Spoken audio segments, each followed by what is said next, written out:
The Quiz Kids, brought to you by the makers of Alka-Seltzer. Alka-Seltzer for headache. Alka-Seltzer for acid indigestion. Alka-Seltzer for cold discomfort. Yes, when these occasional ailments make you miserable, try Alka-Seltzer for really fast, really effective relief.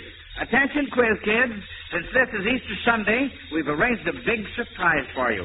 Who do you suppose is going to ask our first question this afternoon?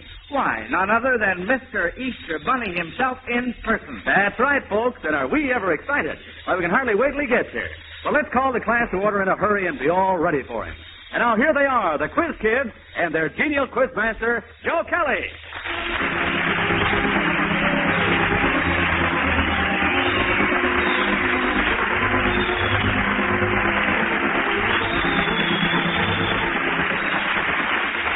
Thank you, Bob Murphy, and a happy Easter to everyone. Well, this certainly is a special occasion.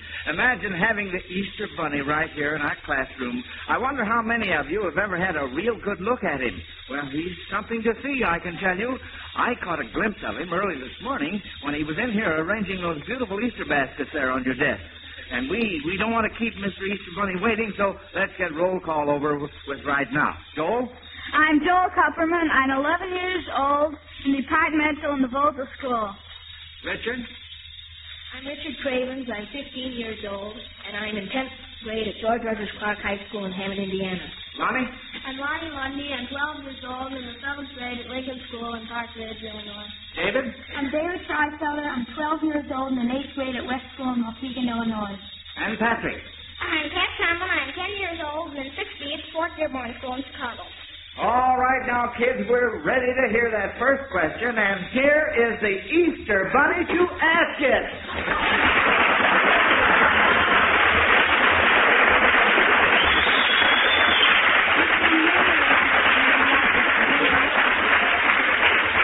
Welcome to our classroom, Mr. Easter Bunny. We know you're a very busy man at this season of the year, and we certainly appreciate your coming here. Well, I can hardly believe it. The little Easter Bunny right here in our classroom. He's all white with long pink ears and a little fluffy tail, and he's been hopping all around here, and he finally hopped up to the microphone. Are you all ready, Easter Bunny, to ask your question? Yes, I am, Mr. Kelly. Well, all right, go right ahead. Now listen. Go ahead. How do you know that eating carrots helps your eyes? Now, there you are. There's the doozer. How do you know that eating carrots helps your eyes?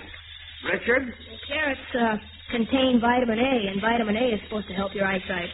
Well, can we accept that as an answer, Mr. Easter Bunny?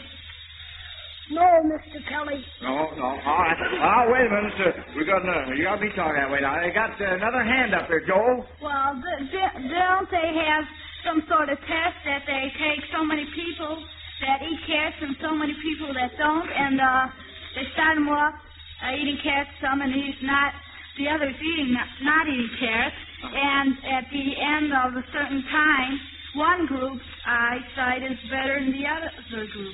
It seems to me like you're making a very tough question out of this. Richard? Well, carrots, as I said before, contain vitamin A, and without vitamin A, you get night blindness. And by eating carrots, you get your requirements, and thus it helps your eyesight in preventing this disease of the eye. Well, no, I'll tell you. I think we'd better have the Easter Bunny tell us the answer to how do you know that eating carrots helps your eyes. All right, Easter Bunny. You've never seen one of us bunnies wearing glasses, have you? That was a dandy.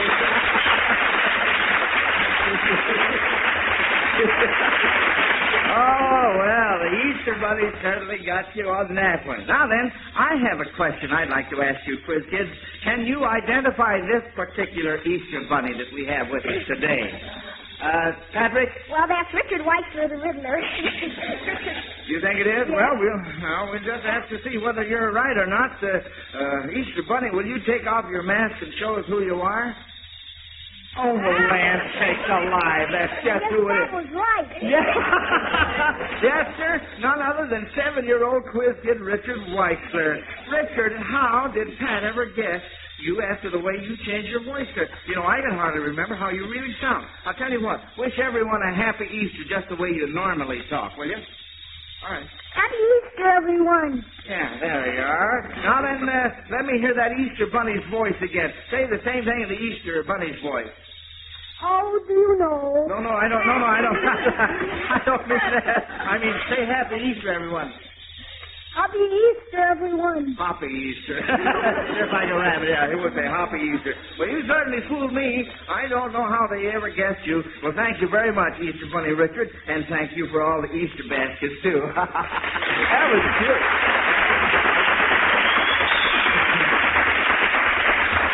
All right, here we go with more questions. Mrs. Ida C. Tarrant of Washington, D.C. asks, if you bought a pipe for an Easter present for these people, what kind of a pipe might seem appropriate? First, for the man who said, I had rather be right than president. Patrick. Henry Clay pipe. They went to Henry Clay and the Clay pipe. That's right, the Clay pipe. Henry Clay said that. And how about buying a pipe for the Georgia peach? Joe. Well, that's Ty Cobb. I don't Cobb? know if you'd So, buy. what kind of a pipe would you buy, Ty Cobb? Oh, cob pipe. Cob pipe, that's right. Yes, a corn cob pipe. Well, that's absolutely right, kid. And for sending us that question, Alka-Seltzer sends Mrs. Ida C. Tarrant of Washington, D.C. a fine Easter present, a Zenith Transoceanic Portable Radio. That's always the reward when the quiz kids answer your question correctly. If they miss, you get a magnificent $250 Zenith Radio phonograph combination. So, friends, send those questions in. Just send them to Quiz Kids, Chicago. Now, this next question is from John N. Lewis of Denver, Colorado, and he wants you to write a poem on the subject, My Mother's Easter Bonnet. And Easter Bunny Richard, you can help me out by passing out pencils and paper to the quiz kids so they can get busy on their poems right away while we go along with the questions. Now, remember, kids, the subject is My Mother's Easter Bonnet, and you must write that while we're answering questions. Here's a Bible question that's most appropriate for this Easter season.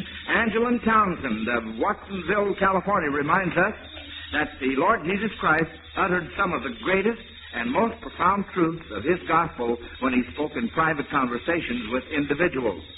With whom was Jesus speaking when he said, For God so loved the world that he gave his only begotten Son, that whosoever believeth in him should not perish, but have everlasting life. Patrick? Well, he was talking with Nicodemus the Pharisee then. That's right, Nicodemus. To whom did Jesus say, Blessed are they that have not seen and yet have believed?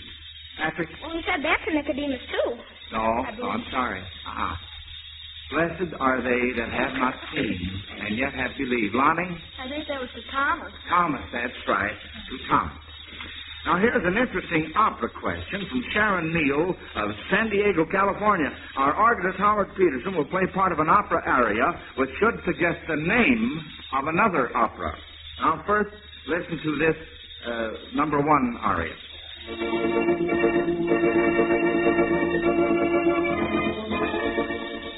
Bonnie? That's the Lawns and Bridal Chorus, or the Wedding March. Yes, so? Well, wedding, that could be Tristan and Isolde, or any other opera about lovers. Well, we're referring, we say, what opera, what name of another opera does that suggest? Yeah, well, that's the name Romeo and Juliet, or Tristan and Isolde, or anything that, like wedding, suggests love, and those operas have lovers. Well, can you think of another opera that pertains to a wedding in its title? Well, there's Richard? The Bartered Bride. The Bartered Bride. That's the idea. And David? Marriage of Figaro. Marriage of Figaro, yes. And what were you going to say, Patrick? I was going to say the Marriage of Figaro, too. That's what I said. All right, fine. Well, let's see if we can get this next.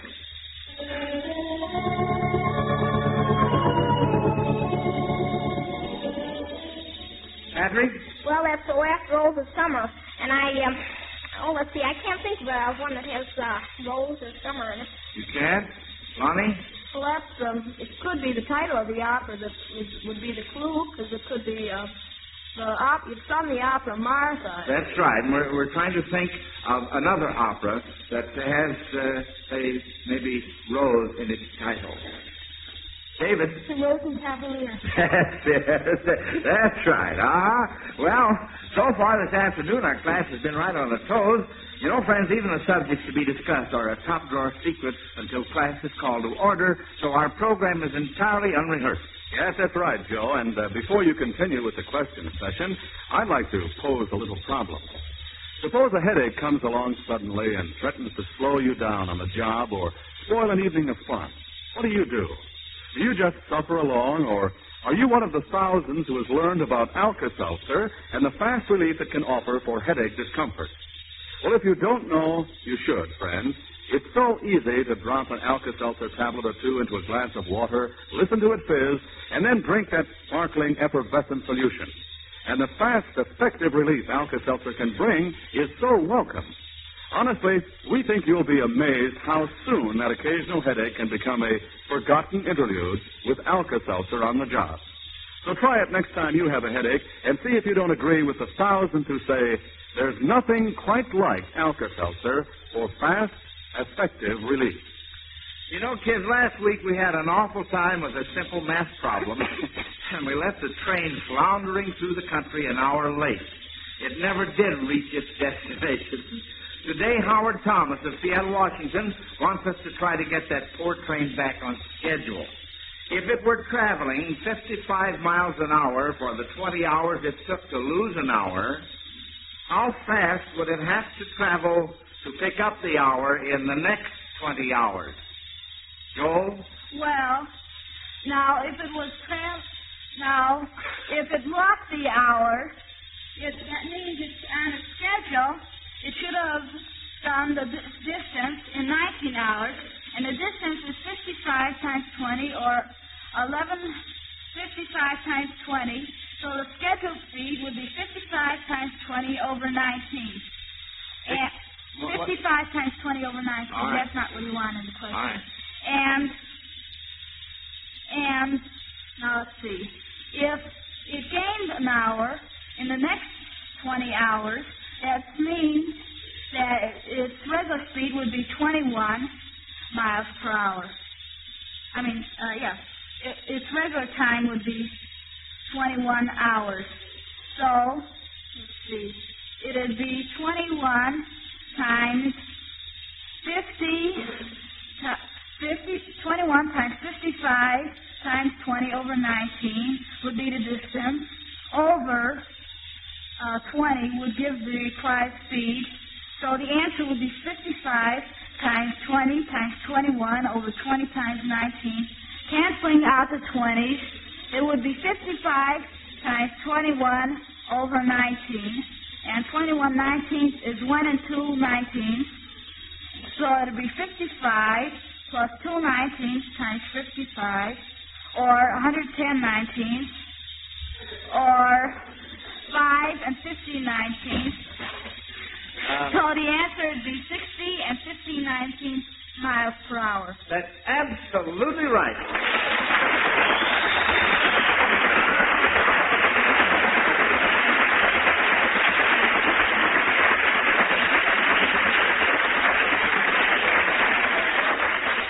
Believe me, that was a lot tougher than last Sunday, too, by the way. Well, this Easter question is from R.J. Schmidt of Moline, Illinois. Each of the following is a clue to something we associate with Easter. Let's see if you can identify them. First, an opera singer's name.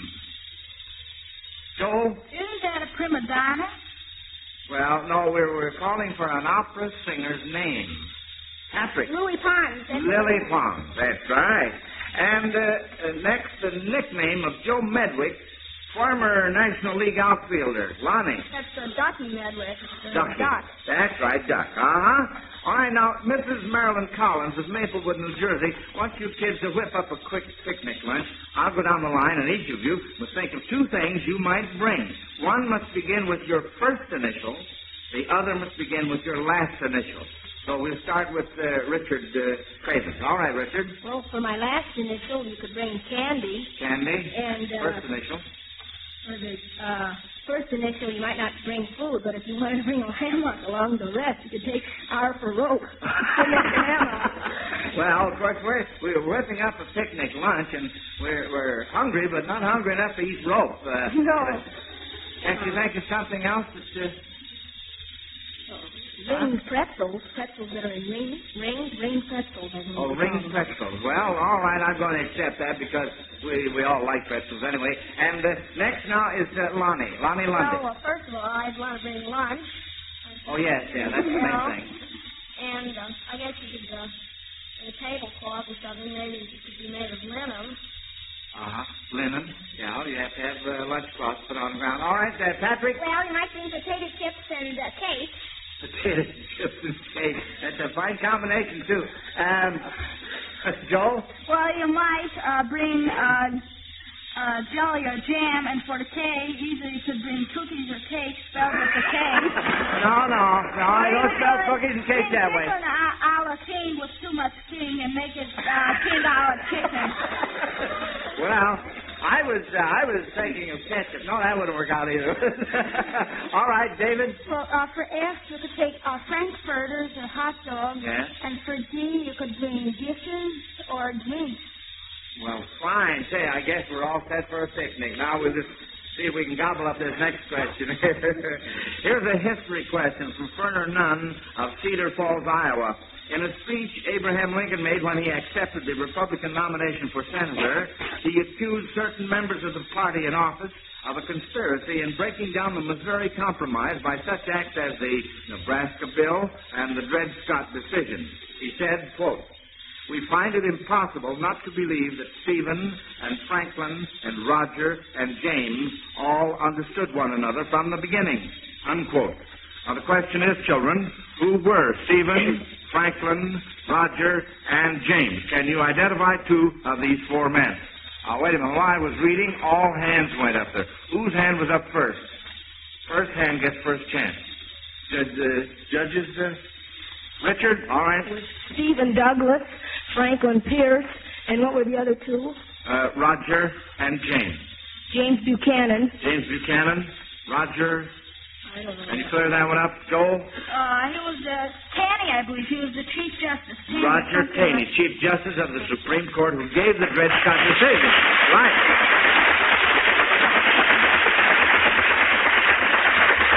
Now that spring is here, kids, baseball is back in the sports headlines again. Mrs. C.A. Patey of Ilion, New York, notes that 5 major league teams will have different managers this year than they had last year. She wants you to name 3 of these new managers. Lonnie. Joe Washington Senator. Yes. Billy Meyer, Pittsburgh. Who did he replace, by the way? He replaced Ozzie Bluegee. And then Bluegee, there's Billy Meyer. I want to get that. Billy Meyer managing the Pittsburgh Pirates, who replaced Billy Herman. Yes, that's and true. there's Joe McCarthy of the Boston Red Sox, who replaced Joe Cronin. Joe Cronin. And there's Zach Taylor of the St. Louis Browns, who replaced Muddy Rule. Muddy Rule. And the other one is Johnny Noon was for the last. Richard. Leo DeRocher was the new manager. Who did he replace? Joe? Bert Schuppen or Schotten. Bert Schotten, who acted as manager last year. Fine. All right, children. Now then, here's another interesting question. Oh, before you ask it, Joe, here's one for our listeners. I'm wondering how many of you folks couldn't take your place in the Easter parade today because of a cold. Well, even though spring is here, the cold catching season is still with us. And friends, if you're caught with a cold, here's the thing to do. Start right in on Alka-Seltzer's ABC Cold Comfort Treatment. That's right, and here's the way it goes. A stands for Alka-Seltzer. Yes, start taking Alka-Seltzer at once to help relieve that ache in every bone, feverish feeling of a cold. B means B-Y. Beware of draughts. Dress and eat sensibly, and be sure to get more rest than usual. And C stands for comfort. Yes, indeed. The comfort an Alka-Seltzer gargle can give a sore, raspy throat. Now, there it is, friends. Alka-Seltzer's easy-to-follow ABC Cold Comfort Treatment. And we know you'll welcome the ease it can bring to much of your cold distress. If you're suffering from a cold, you'll want to try it right now. So visit your drugstore for either the 30 or 60-cent size package of Alka-Seltzer and begin the ABC Cold Comfort Treatment immediately. Alka-Seltzer can be worth its weight in gold when you're suffering from a cold. All right, children, let's get along with more questions. Florence Doe of North Franklin, Connecticut, wonders if you know her favorite Easter hymn. Howard Peterson will play parts of 3 hymns, and you children are not only to identify them, but prove you know the words by singing the opening line or 2. All right, here's the first one.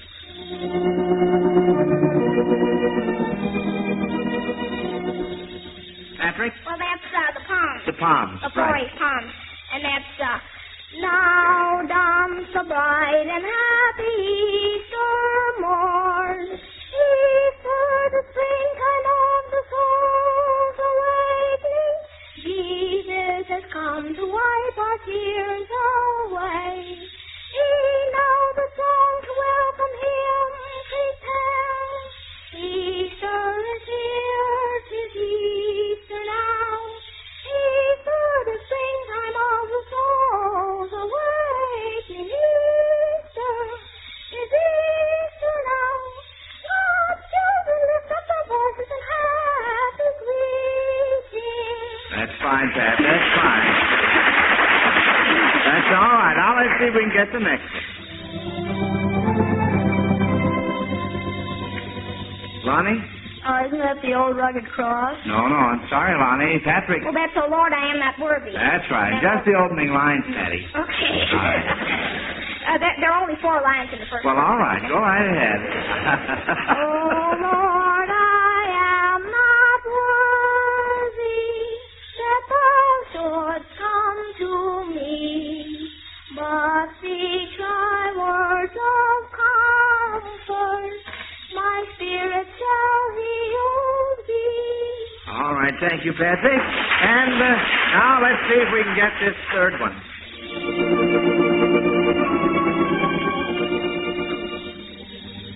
Lonnie? That's beneath the cross of Jesus. That's right, Lonnie. Beneath the cross of Jesus, I fain would take my stand. The shadow of Almighty wrath within a weary land, a home within a wilderness, a rest upon the way, from the burning of the noontide heat and the burden of the day. All right. Thank you, Lonnie. You know, Patty, well, I didn't mean any reflection on your singing a while ago when I asked you just the opening line. We're just running a little short on time here, and I don't want to forget about that poem assignment I gave you kids. And you remember you were to write a poem on your mother's Easter bonnet. How are you fixed? You all finished? Who wants to start off? Richard? I have tried to write about my mother's bonnet, so I'll try to do so in a sonnet. She has it covered with great big roses, but when caught in the rain, she yells, "Holy Moses!"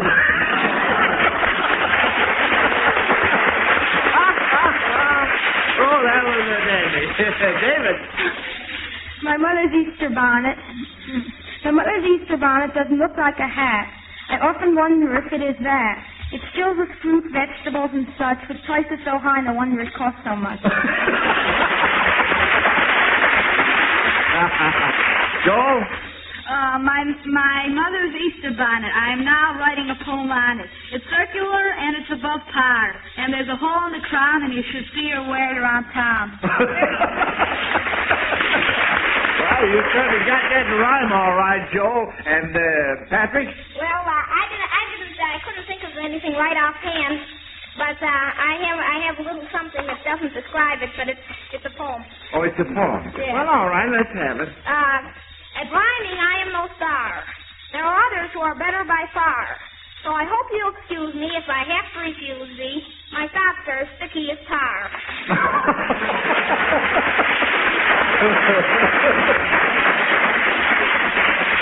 All right, Pat, we'll do just that. And here's Lonnie. Well, I guess this isn't too flattering, but, Well, it isn't a musical poem, is it? no. Too flat. Oh, I see. Go My ahead. mother's Easter bonnet is nothing less than a freak, but just the same, she seems to want to wear it every week. I guess I'll have to stand it, for Mother won't disband it, but I wish that another hat she would seek.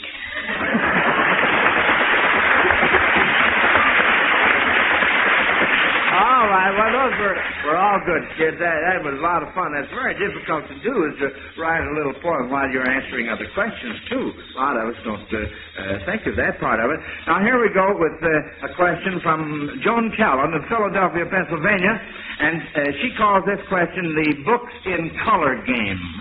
You will have to give book titles to answer this question, and try and get 2 out of 3. First, what color was Stevenson's arrow? Joe? The black arrow. That's right, the black arrow. What color was Hawthorne's letter? Lonnie? Scarlet. The scarlet The letter. Scarlet Letter by Hawthorne, And what color was Hudson's mansion? Hudson's Mansions. Richard? Green Mansions. Green Mansions, that's right, the book by Hudson, And now then you'll have to go way back in American history to answer this question from Mrs. J. Kennedy of Brooklyn, New York. What international marriage reversed the usual order of such affairs, the Native American girl having the title and the Englishman being the commoner? Richard? Isn't that the marriage between the Duchess of Windsor, with the Duchess of Windsor? Oh, and... no. We said the Native American girl having the title and the Englishman being the commoner. David? It was Pocahontas and John Rolfe. He was a commoner and she was an Indian princess. That's right. Yes, Pocahontas was the American Indian princess. Now, that was a tough question. I don't know whether you kids will get that or not. Since we have all boys in our Quiz Kids class today, Mrs. Elsie Weaver of Des Moines, Iowa, thinks it's a good time to have some fun with this question. Can you make up some sentences in which a girl's name is used as a noun or a verb? For instance, you might say, I hung my coat on a peg, using the girl's name, Peg. See, that's the idea. Now, what others can you think of? Richard? May I have a piece of candy? May I have a piece of candy? That's it, Andy. Lonnie? Well, you may have a piece of candy and an apple. And I get it. Don't tell me. I'm going to marry that girl. I am going to marry that girl. And Joe? Well, pardon me, but isn't May a verb? Well, May is the name of a girl I know because that was my mother's name, May. And David? Well, could you give me some candy? Candy's a nickname for a girl. Candy nickname. Well, I guess their time is all up. There's the old school bell. And another question session is over. It's time for the judges to get busy on the scores so we can find out who comes back to school next week. They'll have your report cards ready in just a minute, children. And while we're waiting, here's an important message. Mother, are you having trouble getting your children and your family to take their vitamins every day? Try giving them One-A-Day brand multiple vitamin capsules.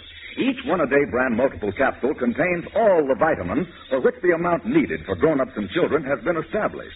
What's more, one capsule every day is all they take. And One-A-Day brand multiple vitamin capsules are low in cost, a full month's supply for only $2. Ask your druggist for One-A-Day brand vitamins, good for growing children and adults. Remember, for vitamins the easy way, for vitamins the thrifty way, the brand you want is One-A-Day. And now, Quiz Kids, before I give you the judge's report on today's classroom session, I want to remind our listeners that the Campfire Girls celebrate their 38th anniversary this month. This great organization deserves the support of us all. And now then, here are the scores. Remember, kids, whether you win or lose this afternoon, you all receive a $100 savings bond from the makers of Alka-Seltzer to help you with your future education. And now listen, here are your report cards. The judges say that our entire class missed one question this afternoon. Lonnie is first, Pat second, Joel and Richard tied for third. That means you four will be back in school next Sunday, along with a brand new quiz kid, a contest winner representing the Boys Clubs of America, James Cook, age 12. All you listeners plan to be with us, too, won't you? Remember, class will be called to order next Sunday afternoon, same time, same station. Until then, this is Joe Kelly dismissing the quiz kids. Goodbye, kids. Goodbye, Kelly.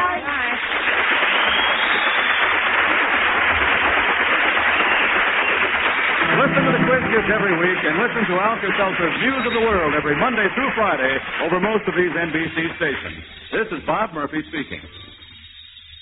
This is NBC, the national broadcasting company.